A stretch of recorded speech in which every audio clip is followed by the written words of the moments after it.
오늘 하나님께서 우리에게 주신 말씀은 고린도전서 14장 26절에서 40절까지 말씀입니다. 하나님 말씀 받들어 읽도록 하겠습니다. 형제들이여, 그러면 어떻게 해야 하겠습니까? 여러분이 모일 때 각각 찬송도 있고 가르침도 있고 방언도 있고 계시도 있고 통역도 있으니 모든 것은 교회를 이롭게 하기 위해 하십시오. 누가 방언을 하려고 하면 두 사람이나 혹은 세 사람 정도가 말하되 차례대로 하고 한 사람은 통역을 하십시오. 만일 통역할 사람이 없다면 교회에서는 잠잠히 있고 자신과 하나님께만 말하십시오. 예언하는 사람은 둘이나 셋이서 말하고 다른 사람들은 그것을 분별하십시오. 만일 앉아있는 다른 사람에게 계시가 내리면 먼저 말하던 사람은 잠잠히 계십시오. 그러면 모든 사람이 한 사람씩 차례로 예언할 수 있어 모두가 다 배우고 모두가 다 격려를 받게 될 것입니다. 예언하는 사람들의 영은 예언하는 사람들에 의해 통제를 받습니다. 하나님은 무질서의 하나님이 아니라 평화의 하나님이십니다. 성도들의 모든 교회에서 그렇게 하고 있듯이 여자들은 교회에서 잠잠히 계십시오. 여자들에게는 말하는 것이 허락되어 있지 않으니 율법에서도 말하는 것과 같이 여자들은 복종하십시오. 만일 무엇을 알기를 원한다면 집에서 남편에게 물어보십시오. 여자가 교회에서 말하는 것은 부끄러운 일이기 때문입니다. 하나님의 말씀이 여러분에게 나왔습니까? 또는 여러분에게만 임했습니까?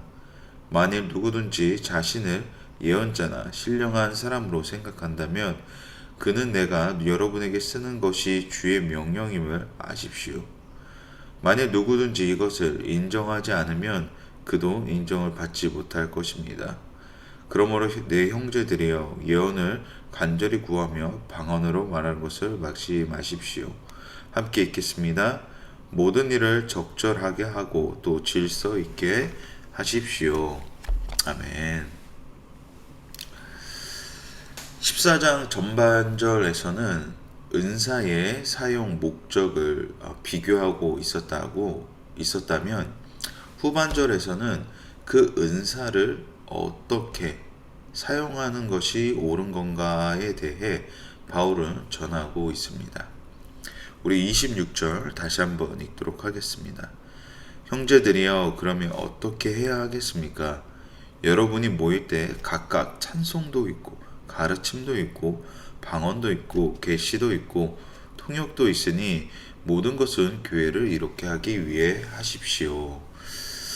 은사들의 목적은 교회를 이롭게 하기 위해, 풍요롭게 하기 위함임을 말합니다. 은사는 개인의 목적과 안위를 위해 쓰임받는 것이 아닌 우리의 모임 때 서로에게 각 지체들에게 그 은혜의 풍성함을 더하기 위함이라는 것이죠. 고린도 교회의 은사들로 인한 분쟁이 무엇이었습니까? 다른 은사들은 무시하고 외적으로 부각되고 신비스럽게 보이는 방언 또는 예언만을 최고로 여겼기 때문입니다. 또한 이를 질서 있게 잘 사용해야 하는데 무분별하게 사용함으로 교회의 혼란을 야기하게 됩니다. 우리 또한 은사를 이해할 때 이것이 나의 것이다 라는 인식이 있습니다. 하나님께서 우리에게 은사를 베푸셨다는 것은 내가 무언가를 잘해서 주셨기 때문이 아니라 이 은사를 통해 하나됨이 목적이다 라는 것이죠. 교회는 필연적으로 다양한 사람들이 모일 수밖에 없습니다. 그렇기에 각자의 소견대로 행하는 것은 결국 분열을 일으키게 됩니다. 마치 사사 시절 때 이스라엘 백성들이 각자의 소견에 따라 행하고 나중에는 왕을 달라고 요구했던 것처럼 말이죠. 은사는 공동체성을 풍성하게 만들기 위해, 그리고 올바른 하나님의 말씀을 듣기 위해 존재하는 것인데, 이것이 남용되거나 개인의 목적을 위하여 실행이 된다면 그 은사의 목적을 흐리게 된다는 것입니다. 또한 은사가 사용되어질 때는 두 사람에서 세 사람이 있을 때 하라 권유합니다. 27절에서 32절까지 한번 보도록 하겠습니다. 누가 방언을 하려고 하면 두 사람이나 혹은 세 사람 정도가 말하되 차례대로 하고 한 사람은 통역을 하십시오. 만일 통역할 사람이 없다면 교회에서는 잠잠히 있고 자신과 하나님께만 말하십시오. 예언하는 사람은 둘이나 셋이서 말하고 다른 사람들은 그것을 분별하십시오. 만일 앉아있는 다른 사람에게 계시가 내리면 먼저 말하는 사람은 잠잠히 계십시오. 그러면 모든 사람이 한 사람씩 차례로 예언할 수 있어 모두가 다 배우고 모두가 다 격려를 받게 될 것입니다. 예언하는 사람들의 영은 예언하는 사람들에 의해 통제를 받습니다. 바울은 통역 없는 방언을 교회의 공적 예배에서 일절 금지시키고 혹 통역이 있다 할지라도 세 사람이 순서를 따라가고 다수의 한꺼번에 하지 말라고 권고하고 있습니다. 예언 역시 한 번에 세 사람 이상을 허용하지 말고 그 예언의 내용을 반드시 청중들이 분별하게 하므로 거짓 예언들이 교회에 침투하지 못하도록 강조하고 있습니다. 또한 예언하는 자들은 자기가 예언하다가 다른 이에게 계시가 있으면 그는 잠잠함으로써 모든 사람에게 바른 교훈과 유익을 주도록 하라고 권면하고 있습니다.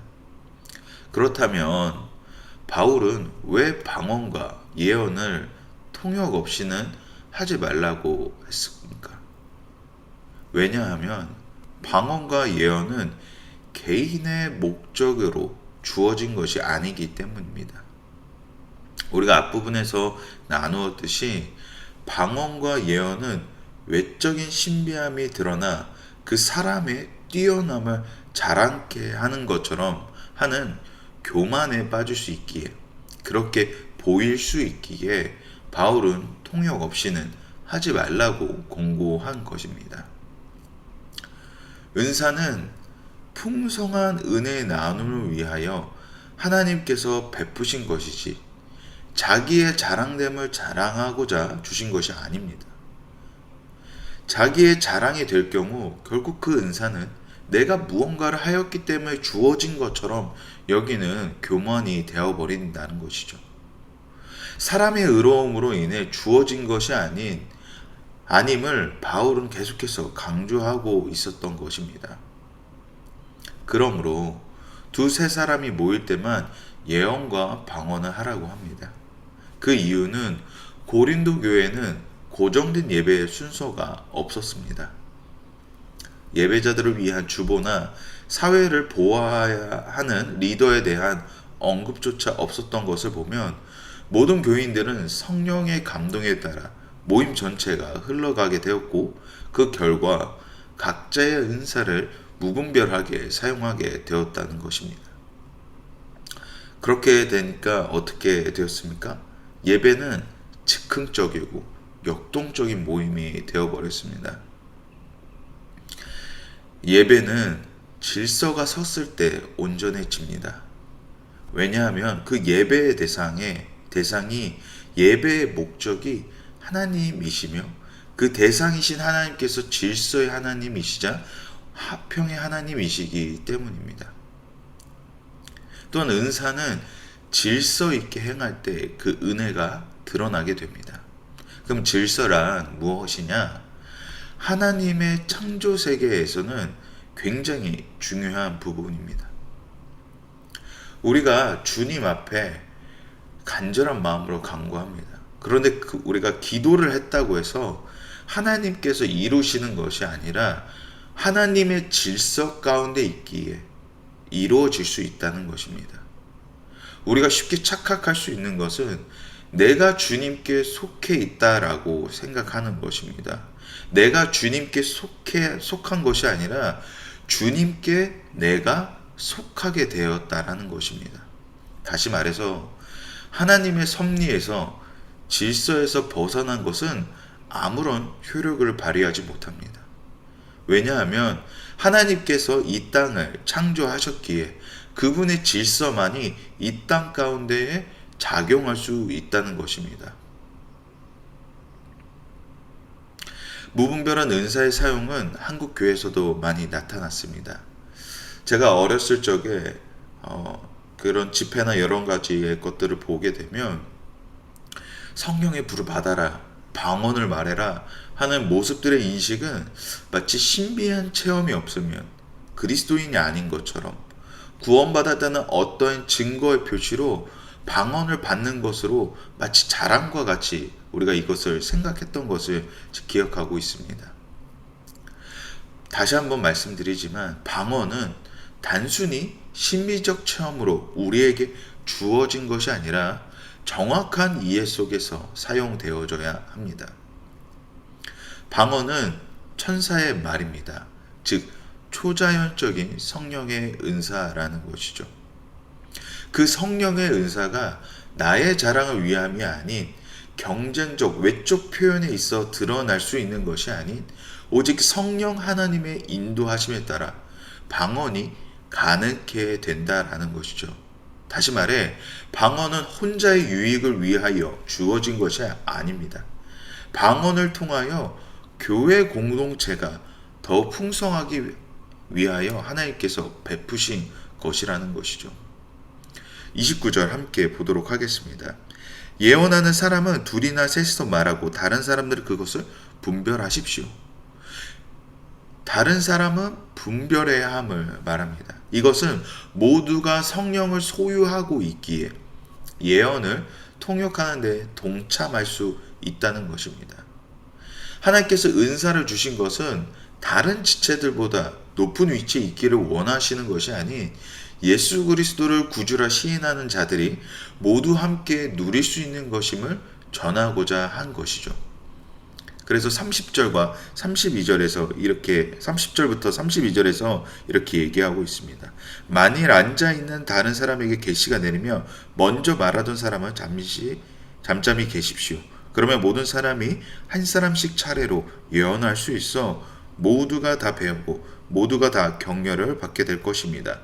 예언하는 사람들의 영은 예언하는 사람들에 의해 통제를 받습니다. 30절과 32절에 30절에서 32절에서까지 전하듯이 한 사람에게 계시가 있으면 먼저 있는 사람은 잠잠해지십시오라고 합니다.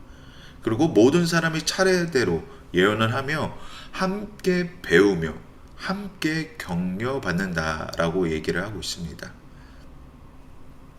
여기서 우리는 바울의 의도를 알 수 있는 것은 바울은 모든 공동체의 지체들이 함께 영적 성숙이 일어나 교회 사역에 전적으로 동참해야 함을 강조하고 있는 것입니다. 33절 우리 함께 읽도록 하겠습니다. 하나님은 무질서의 하나님이 아니라 평화의 하나님이십니다. 성도들의 모든 교회에서 그렇게 하고 있듯이 라고 이야기하고 있습니다. 그러니까 성령께서 살아 임재하시는 그 예배 속에 하나님을 찬양하는 지체들이 함께 모여 상호 보완적인 은사들을 통해 자유롭게 운행하는 그 교회의 모습을 바울은 갈망했던 것이죠. 예배는 복잡합니다. 하지만 마치 우아한 춤과 같습니다. 이게 무슨 말이냐면 처음에는 이해할 수 없는 동작들이 이어집니다. 그러나 그 이해할 수 없음이 곧 아름다움으로 느껴지는 것은 그 춤의 복잡한 선이 한 가지를 표현하기 위함임을 알았을 때 우리는 전율하게 됩니다. 이와 같이 예배의 형식은 다양하지만 그 초점은 오직 하나님의 영광을 찬양하는 것에 있습니다. 그것이 무질서하다고 볼 수 있겠지만 33절에서 전하듯이 그 영적 흐름을 주도하시는 분이 하나님이시기에 그분의 질서 아래 우리는 한 곳을 바라볼 때 예배의 역동성을 그 운행하시는 하나님의 은혜를 깊이 체험하며 나아갈 수 있는 것입니다. 34절에서 35절까지 보도록 하겠습니다. 여자들은 교회에서 잠잠히 계십시오. 여자들에게는 말하는 것이 허락되어 있지 않으니 율법에서도 말하는 것과 같이 여자들은 복종하십시오. 만일 무엇을 알기를 원한다면 집에서 남편에게 물어보십시오. 여자가 교회에서 말하는 것은 부끄러운 일이기 때문입니다. 자, 여기서 중요한 것은 34절만을 우리가 중요하게 보는 것이 아니라 하나의 텍스트만 우리가 집중해서 보는 것이 아니라 바울이 전하고자 했던 그 시대의 전체적인 맥락을 우리가 이해해야 합니다. 우리가 고린도전서 11장에서 나누었듯이 당시 여성들의 인권이 없었던 시대적 배경 속에서 그리스도의 복음은 여성들에게 자유함을 주었고 그 결과 많은 여성들이 교회 안에서 자유롭게 활동할 수 있었습니다. 그런데 이 자유함을 오용하거나 또 남용하여 교회 안에 혼란을 야기하게 되었고 그리고 무분별한 질문과 발언으로 예배의 질서를 깨뜨리기에 바울은 공적 예배 가운데 다시 한번 말씀드리지만 공적 예배 가운데에 여자들은 잠잠하라고 했던 것입니다. 따라서 34절과 35절은 남성의 우월권을 나타내기 위함이 아님을 알아야 한다는 것입니다. 36절부터 40절까지 보도록 하겠습니다. 하나님의 말씀이 여러분에게서 나왔습니까? 또는 여러분에게만 임했습니까? 만일 누구든지 자신은 예언자나 신령한 사람으로 생각한다면 그는 내가 여러분에게 쓰는 것이 주의 명령임을 아십시오. 만일 누구든지 이것을 인정하지 않으면 그도 인정을 받지 못할 것입니다. 그러므로 내 형제들이여 예언을 간절히 구하며 방언으로 말하는 것을 막지 마십시오. 모든 일을 적절하게 하고 또 질서 있게 하십시오. 본장 끝에서 바울이 전하고자 하는 최종적 교훈은 하나님의 말씀은 각자에게만 주어진 것이 아니라 모든 공동체 각 사람 모두에게 주어졌다라는 것입니다. 하나님께서 풍성한 은혜를 우리에게 베푸신 것은 교회 지체들과 더 깊은 은혜를 나누라는 그 은혜 가운데에 우리가 함께 나누는 것이 그 목적이 있다라는 것이죠. 그러나 고린도 교인들의 모습은 어떠했습니까? 이 은사들을 자신의 우월함 또는 영적 교만함으로 나아갔기에 바울은 은사의 목적이 그것이 아니다 라고 이야기를 하면서 서로가 함께 나눔으로 그 사랑 안에 넉넉함을 서로가 누리는 것이다 라고 다시금 전하고 있는 것입니다. 그렇습니다. 우리가 그리스도 안에서 하나가 된다는 것은 각자의 자랑됨을 나타내기 위함이 아닌 서로가 서로에게 위로가 되는 공동체입니다. 그러므로 우리의 초점이 예수 그리스도를 닮아가고자 하는 열심 가운데 있을 때 서로에게 예수 그리스도를 통한 넉넉함을 전달함으로 우리 모두에게 유익이 되는 위로가 되는 모두에게 소망이 되는 그러한 공동체가 그러한 교회 공동체가 되기를 주님의 이름으로 축복합니다. 우리 시간 함께 기도하기 원합니다.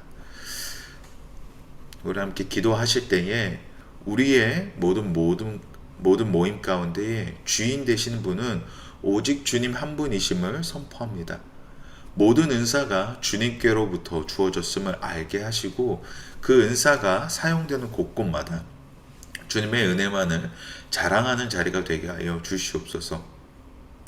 또한 선하신 주님 앞에 함께 모일 때마다 우리 안에 임재하시는 그 놀라운 축복의 은혜를 우리 모두가 누릴 수 있게 은혜 베풀어 주시옵소서라고 우리 함께 이 시간 기도하며 나아가도록 하겠습니다.